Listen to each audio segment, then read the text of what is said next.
पति के पैर अशुभ क्यों नहीं? पूर्णिमा, यह तुम ही हो ना? आगरा में हमारे घर के बाजू में रहने वाली पुनिया आरती की बहन पीछे से उसके कंधे पर हाथ रखकर सारिका ने पूछा। ऐसे अचानक से किसी के पूछने पर पूर्णिमा सकपका गई। फिर उसने गौर से देखा और सारिका दीदी को देखकर उसके चेहरे पर हल्की मुस्कुराहट आ गई। अरे दीदी, आप यहाँ दिल्ली में कैसे? आपकी शादी तो मथुरा में हुई थी। हाँ, मथुरा में रहती हूँ। मैं तो यहाँ अपने रिश्तेदारी में शादी में आई थी, तो बाजार का कुछ काम था, इसीलिए निकली थी। मुझे तो बहुत खुशी हो रही है, अचानक से तुमसे मुलाकात हो गई। पर तुम यहाँ दिल्ली में कैसे? माँ ने तो बताया था कि तुम्हारी शादी हो गई है और तुम भरतपुर में रहती हो। या तुमने अपना कैसा हाल बना रखा है? मैं तो पहले पूछने से भी डर रही थी कि या तुम ही हो या नहीं। तबीयत तो ठीक है ना तुम्हारी?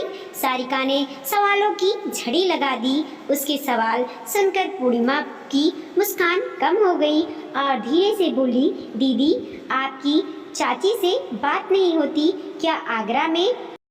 हाँ, होती है ना पुनिया, माँ शायद बताना भूल गई होंगी। फिर तुम लोगों ने घर भी बदल दिया है आगरा में। चल तू ही बता दे अपने हाल चाल। ऐसा करते हैं, पास वाली कॉफी शॉप में बैठते हैं। तुमको जल्दी नहीं है ना घर जाने की? नहीं दीदी, कुछ काम से यहाँ आई थी, फिर भी 1 घंटे का समय निकाल सकती हूँ आपके लिए। चलिए मैं आपको कॉफ़ी पिलाती हूँ, मुस्कुराते हुए पूर्णिमा बोली। दोनों पास के एक कॉफ़ी शॉप में जाकर एकांत में जगह देखकर बैठ गईं। शीशे के उस पार से सड़क की पूरी चहल कदमी नजर आ रही थी। सारिका की नज़र पूर्णिमा पर ही थी और पूर्णिमा शीशे के उस पार ही देखे जा रही थी। उसका हाथ पकड़कर सारिका ने पूछा, बताना पुनिया, अपने बारे में तुम्हारी ऐसी हालत कैसे हो गई? माँ ने भी कुछ नहीं बताया। पूर्णिमा का चेहरा मुरझा गया। फिर धीरे से बोली, दीदी, मेरी शादी तो भरतपुर में ही हुई थी। फिर शादी के 5 साल के बाद 3 साल के बेटी को छोड़कर मेरे पति लंबी बीमारी के बाद चल बसे। ससुराल में कोई कमी नहीं थी, सब लोग मेरा बहुत अच्छे से ध्यान रखते थे। मुझे अपने पति की जगह पर अनुकंपा के आधार पर नौकरी मिल गई थी। जेठानी और देवरानी दोनों मुझे बहनों जैसा प्यार करती थी। पति के ना रहने पर भी मेरे बेटे मयंक को कोई कमी नहीं थी। मायके में तो आपको पता ही है, मम्मी पापा नहीं हैं और भाई भाभी भी हम दोनों बहनों से ज़्यादा मतलब नहीं रखते, इसीलिए मैं मायके भी कम ही जाती हूँ। अब तो भैया और भाभी ने दूसरा घर भी ले लिया है। मैंने अपने आप को काम में ही व्यस्त रखा, लेकिन आरती दीदी से मेरा दुख देखा ना जाता था। वह हमेशा मुझे दूसरी शादी के लिए कहती रहती थी।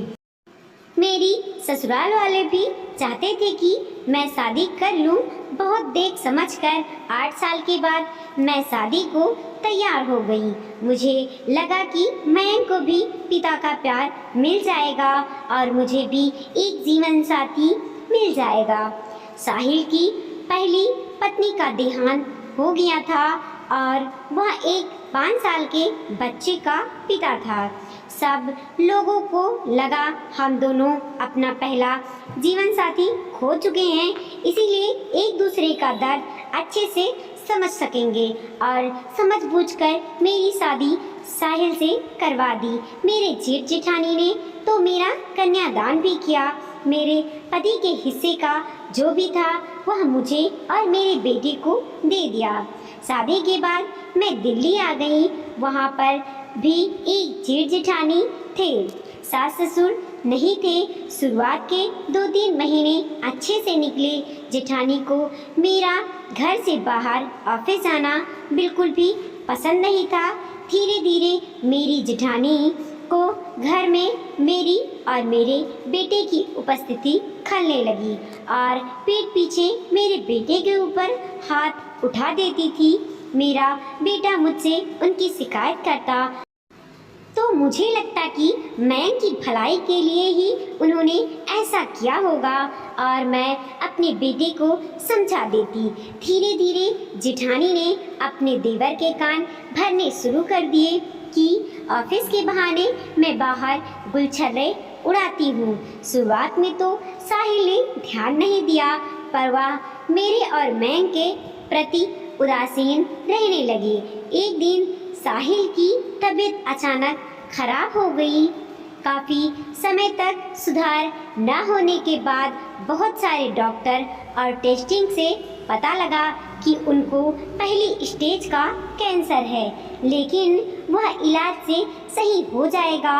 मेरी जेठानी ने इस बात का फ़ायदा उठाया और साहिल के कान भरने लगी।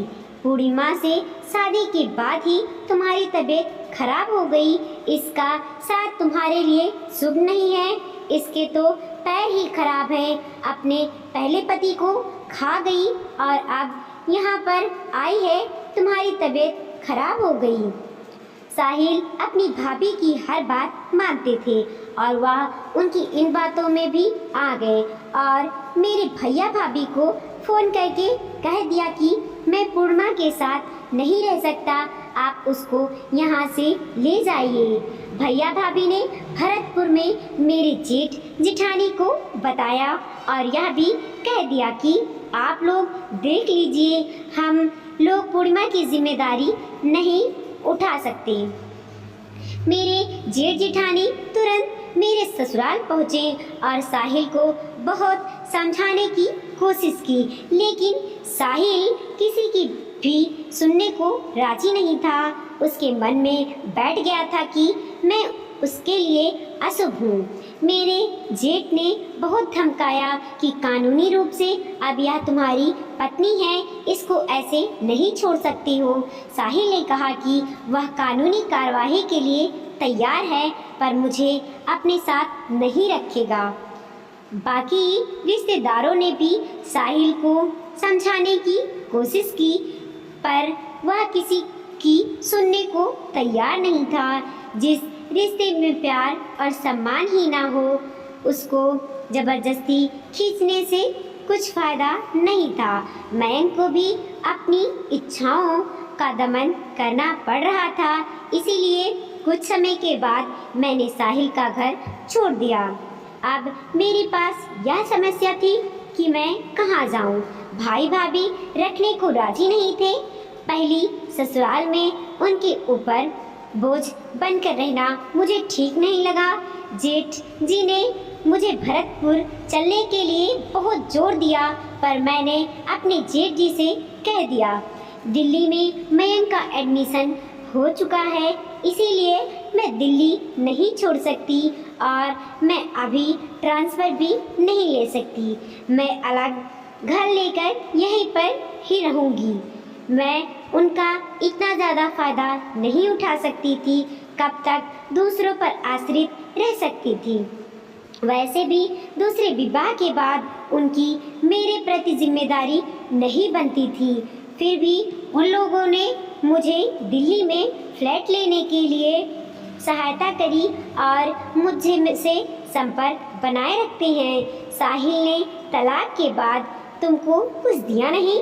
दीदी, तलाक मैंने आपसी सहमति से ही दे दिया और मुझे उससे कुछ भी नहीं चाहिए था। मैंने आर्थिक संबल के लिए शादी नहीं की थी। अपना खर्चा मैं खुद से उठा सकती हूँ। इतनी सामर्थ्य है मुझ में, इसलिए मैंने बिना प्यार के रिश्ते को ढूंढने की जगह उसको ऐसे ही छोड़ दिया। किसी ने मुझे बताया था कि साहिल का कैंसर ठीक हो गया है, उसने तीसरी शादी भी कर ली है। मयंक अब 15 साल का हो गया है, बस अब वह अपने पैरों पर जल्दी से खड़ा हो जाए, उसी से मेरी सारी खुशियां हैं।